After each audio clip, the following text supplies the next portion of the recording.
In the middle of the 13th century, one of the most advanced civilizations on Earth was living through its final, glorious autumn. This was the Southern Song Dynasty of China, a jewel-box empire of sprawling cities, breathtaking landscape painting, and profound philosophical inquiry. For over a century and a half, they had presided over an economic, cultural, and technological golden age that was unparalleled in the world. Their capital, Linyang, modern-day Hangzhou, was a city of canals and bridges, a metropolis of over 1 million souls that Marco Polo would later describe as, without doubt, the finest and most splendid city in the world. The Song had mastered movable type printing, centuries before Gutenberg. They had perfected the translucent beauty of porcelain, which became a prized commodity across the known world. They were the first government in history to issue paper money on a massive scale, fueling a vibrant commercial economy. Their merchant fleets, guided by the magnetic compass, a Song invention, plied the oceans from Japan to the Persian Gulf, a testament to their maritime prowess. And in their arsenals, they held a terrifying new power. Gunpowder deployed in explosive grenades, rockets, and the formidable fire lance, a direct ancestor of the gun. This was a civilization of scholars, artists, and merchants, a sophisticated society that valued civil administration over military might. Music shifts. A low, ominous Mongolian throat-singing note begins to blend with the guzheng, creating a dissonant and unsettling. But to their north, the world had been remade by fire and horse. The Mongol Empire, the greatest contiguous land-based power history had ever known, had already consumed northern China. Now its new great Khan, Kublai, a man of immense ambition, intellectual curiosity, and ruthless strategic genius, gazed south. He was the grandson of the great Genghis Khan, but he represented a new kind of Mongol leader. He did not just want to conquer and plunder, he wanted to rule.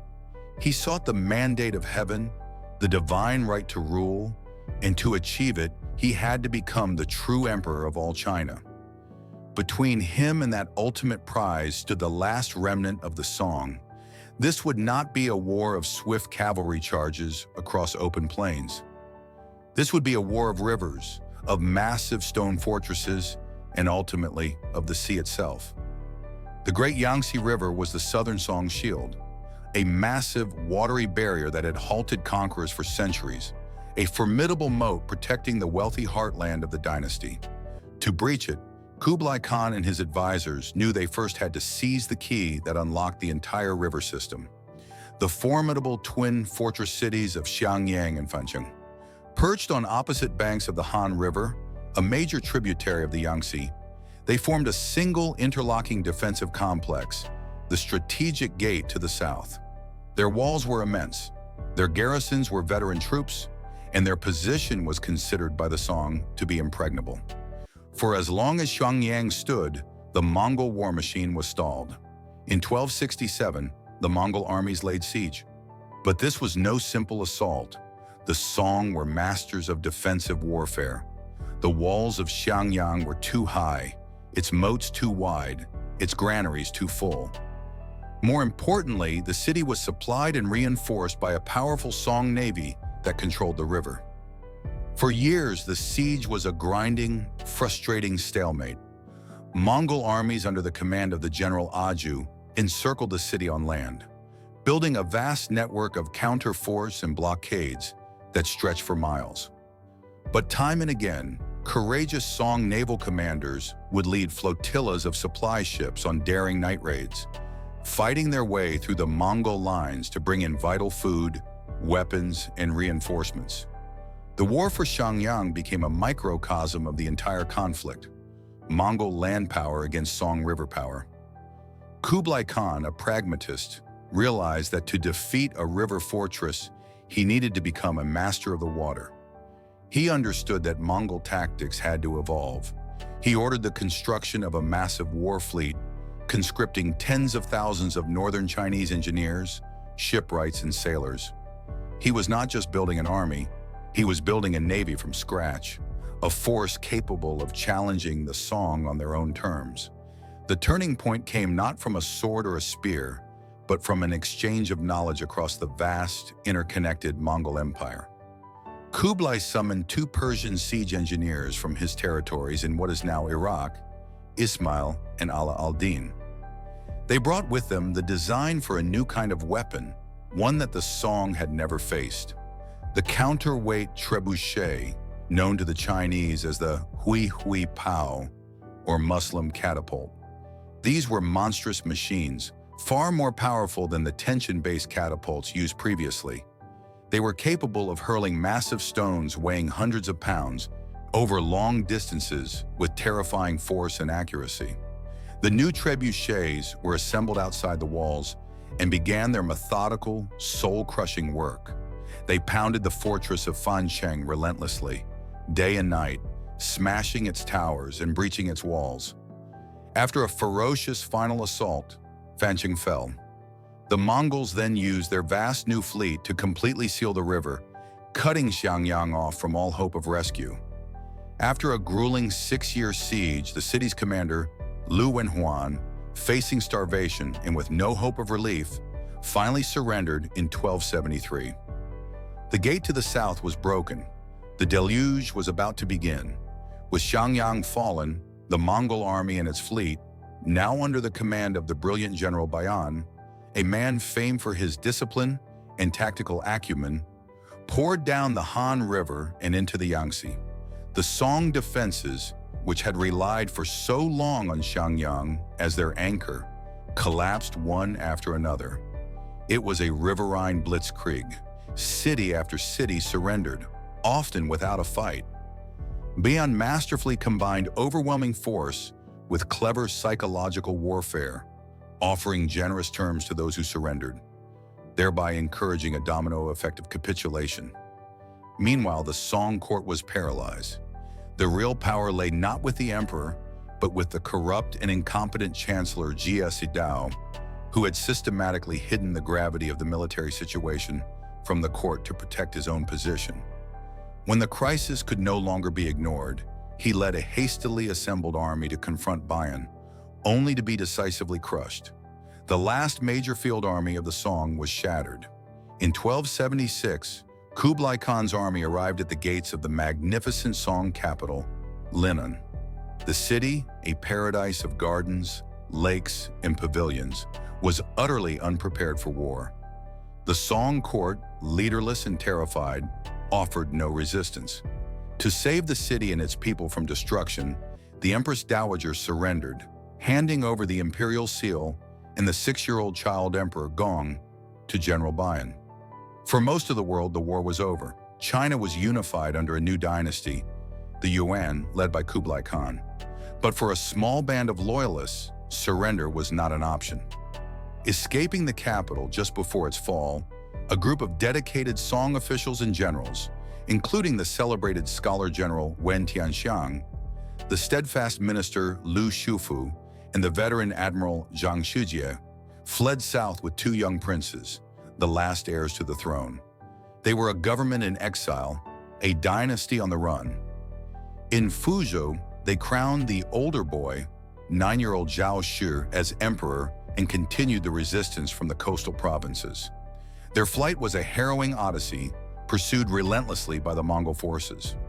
When the young emperor fell ill and passed away during this perilous journey, they refused to give up hope. They crowned his 7-year-old brother, Zhao Bing. Their last refuge was not a city or a fortress, but the sea itself.